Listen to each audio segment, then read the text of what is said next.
Hello. Happy Marriage Monday. Happy Marriage Monday. We're back. We're back. That's right. And you're back. You're back. And we're glad you are. Great to have you. Yeah. Last week was on the top of Smith Rock, 3,000 feet up in the air. Yeah, you and your dad. Yeah. That was really cool getting to hear from him. It really was. And I was there, and he was doing my nephew's wedding. Yep. And so as he married Ethan and Marissa, he was using the exact same vows we used for our wedding, like over 23 years ago. Yeah. And when you were children. Right. We you know how it is when you're saying yes and you're saying love and you're expressing all these things, you really have no idea what that means. Right. No, I mean, yeah, the vows, it's kind of like home ownership. You sign documents and you don't really know exactly what you're in for, but you're signing into something big. Yeah. How much more when you're saying your vows, you don't know the impact of what those words are going to mean until they're lived out, right? In sickness and in health. Mm-hmm. Mm-hmm. First thing in the morning, late at night. Good and bad. The good and the bad, yeah. And I remember ours, out of Ruth, where you go, I will go. Where you lodge, I will lodge. Your people will be my people. Your God, my God. Had no idea at that point where our journey would take us and how many times I've followed you, right? And all those, and that's covenant love. Right. That chooses, that's why I got John this, for our anniversary this summer. Oh, yeah. I kind of like this. It says, I choose you and I'll choose you over and over and over without pause, without a doubt, in a heartbeat, I'll keep choosing you. And I just love that. I think especially as we grow and, as people, we change and we evolve, but there's things that shouldn't change, and that's the covenant commitment. And we're going to grow as people. And I think you were talking about something that was so interesting about that we tend to forget. Mm-hmm. And I think that's where we get into trouble. And you read the Old Testament, the people of Israel, they got in trouble because they would forget the covenant that they made with God, and they would go and worship idols or whatever they would do, sacrifice their kids. And it was like, when we step away from remembering what's most important, we get ourselves into trouble. Right. Yeah, and I that's why I loved hearing our vows again, because normally on our anniversary we'll watch the video again to remember, to return to that place of fresh, wide-eyed love. And it's important to do that because we forget. Because if we're not careful, we remember, but we just remember the wrong things. And then we end up with a wall of things between us and our spouse. Right. And we can't even see the person the way we originally saw them all those years before. I think when I heard the vows again, I was just reminded of how I was looking into your eyes and repeating to you that I am laying my life down for you. As Christ gave his life for the church, that according to Ephesians 5, I'm going to give my life to you. And just like that sign, it's not just on that day, it's literally every day. During the day when I feel like it, at the end of the day when I don't feel like it, choosing to love you, choosing to lay my life down for you is not actually a feeling. No, it's also not always something dramatic. Right. It's oftentimes just choosing to not be selfish. Mm-hmm. Right? I mean, if you think about it, the big stuff of marriage happens in the little things. I love that phrase, the big is in the little.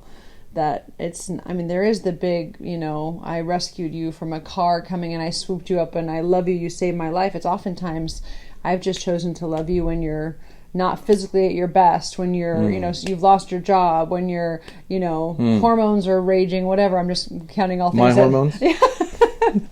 When you're up and down, I'm here for you.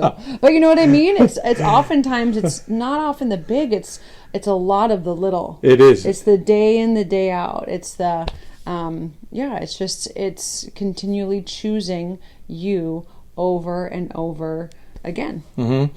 And Elijah was kind of laughing because on the 14th of every month, we have this little contest, who can beat each other. You always win. Who can beat each other to saying happy month anniversary. You say that, but you're just being nice. I never, like, how's it happy month anniversary? It's the 14th of whatever month. Yeah. And I'm like, oh, it's the 14th. That's how I know what day it is. So the competition is all you.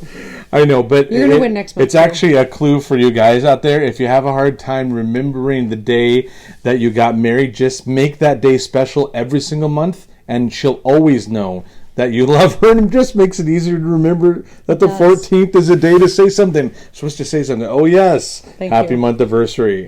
Yeah. So we were married on June 14th, but it's a funny little thing, but it causes me to remember over and over again that you're my wife before we are parents, before we're pastors, before you're a real estate agent, before we are friends and any of that stuff. Yeah. We are husband and wife, and we have to choose that over and over again.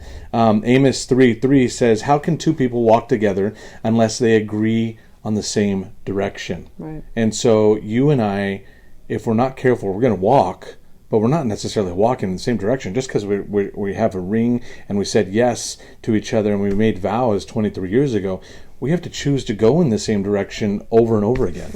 Right. Yeah, and we're learning in this season is that direction career-wise takes you different places. How do you continue to walk in unity? Yeah. Right? Yeah. How do you continue to walk in unity even when there's change? Right, and each one of you are trying to field the changes going on in your life, probably pivoting right now to figure out if, like us, you're both husband and wife are working while the kids are at home, so we're going to have to be changing some schedules around, and in order to walk in the same direction, you really do need to talk through this with each other, and Which is what we're going to do later today. Right, we're going to figure out our school schedule. That's our homework. Because it starts next week. School starts Tuesday. Yeah, so before their homework starts, we want to give you guys a little bit of homework. You and your spouse, we want you to remember your vows. If you have them written down, just get them out and take each other out on a date. If you've got it on VHS or DVD, watch it. Dig out that old VCR.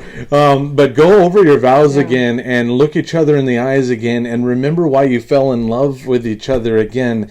And obviously, it moves from eros love, which is that emotional, sexual love. It moves to phileo love, which is that friendship love. And then it moves to agape love, which is that deep choice love. It's saying, I'm going to choose you, whether I'm feeling eros or not, phileo or not, I'm going to choose you over and over again. Yeah. And so by returning to those vows, you're reminding yourself, well, Christ loves me.